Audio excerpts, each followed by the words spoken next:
My name is Ellen Holloway. I am a natural family planning advocate and the host of Charting Toward Intimacy, a podcast aimed at expanding the natural family planning conversation from a Catholic perspective. In this video, I'm going to be talking to you about serious reasons for using natural family planning, where that phrase comes from, and also why we hear the phrase grave reasons a lot, where that phrase comes from, and then really what is a serious reason. Little spoiler, I'm not going to give you a clear and concise answer on that. So first off, where does serious reasons come from? Where does grave reasons come from? So this, both phrases come from Humanae Vitae, which is an encyclical written by Pope Paul VI, when he is discussing responsible parenthood, which is something that needs to be practiced by all couples when they are married, regardless of if they are using natural family planning, regardless of how many children they have. All couples need to be practicing responsible parenthood. And in the discussion of responsible parenthood, he says the phrase that couples can use a form of fertility awareness, use natural family planning for serious reasons and with due respect for moral precepts, can try to avoid a pregnancy either indefinitely or for a period of time. Now, the phrase serious reasons is a more accurate representation of what Pope Paul VI meant when in Italian he used the word grave.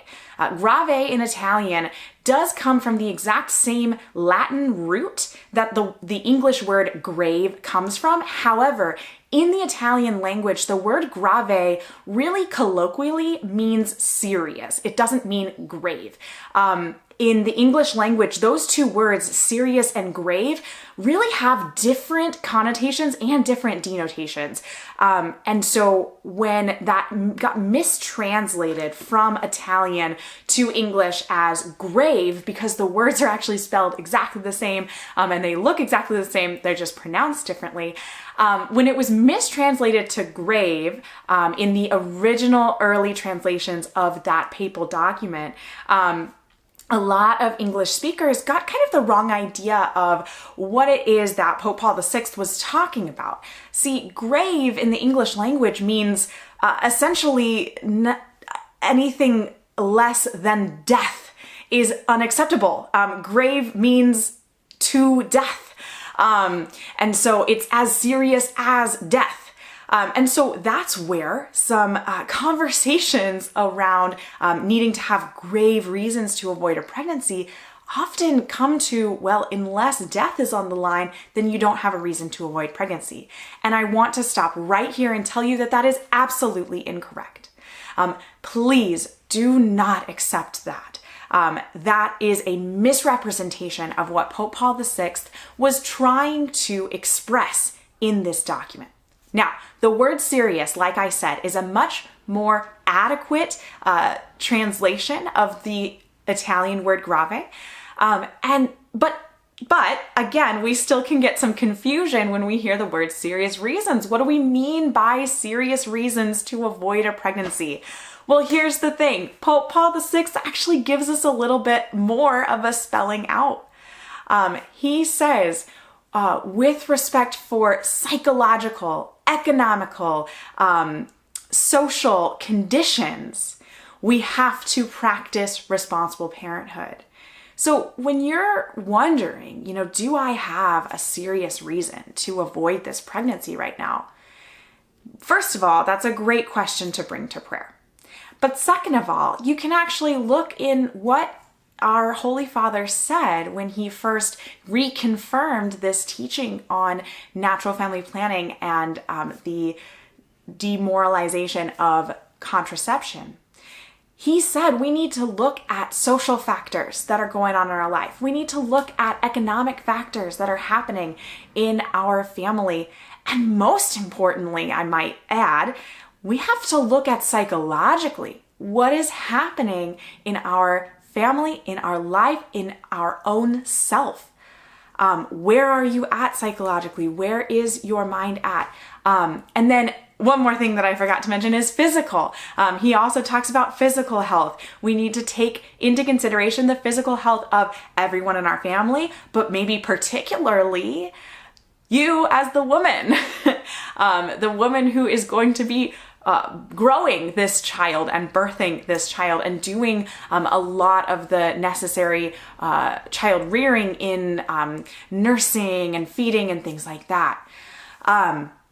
So all that to say, the church does not have a list of what is a serious reason. Why is that? Well, it's because what might be a serious reason for one couple might not be a serious reason for another couple.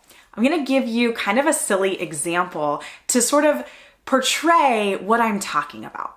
So, family A has a 3-bedroom house and they have one child. So they have kind of an extra bedroom. And for them, that means, wow, we've got lots of space. We're ready for another child whenever it happens. So they're just kind of open to whatever. Family B also has one child and 3 bedrooms in their house. So they also have an extra bedroom. However, that extra bedroom is where their mother-in-law stays when they come up once a month to relieve the overworked parents from child duty. And if that family were to give up that extra bedroom for another child, that would mean that the mother-in-law wouldn't be comfortable coming up and staying. And so therefore, this family would not get the mental and physical break that they had been getting once a month that was keeping them both physically, socially, maybe even economically afloat. And so for them, until they have more space, they are actually trying to avoid, and they have a reason to avoid that is legitimate. Now, for family C, they have the exact same setup. They have 3 bedrooms, they have 1 child, and they also have a mother-in-law who comes up once a month to relieve them of child duty and help cook and clean and things like that. And that mother-in-law, when asked, is happy to stay on the couch. And so for family C, the fact that they have a little bit of extra room and they have this assistance of their mother-in-law means they're ready at any time to have another child.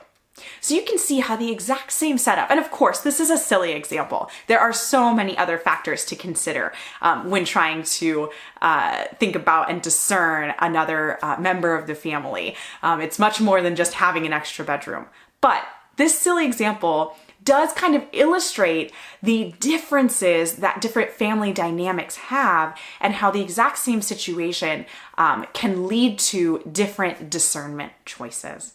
So really, what serious reasons really comes down to is prayer, conversation, and discernment with your spouse on what is best for you.